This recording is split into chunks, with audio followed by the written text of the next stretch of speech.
പൊന്നു പമ്പയിൽ പ്രണവരൂപനായി വന്നുദിച്ചൊരൻ ഗണപതിയെ ഗംഗാധര സുത ഗണപതിയെ ഗം ഗണേശ ഗജമുഖ ഗണപതിയെ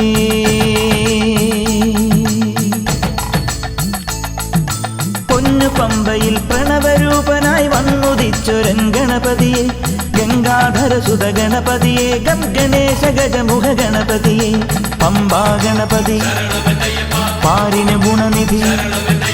മംഗളമൂർത്തേ സിദ്ധിവിനായക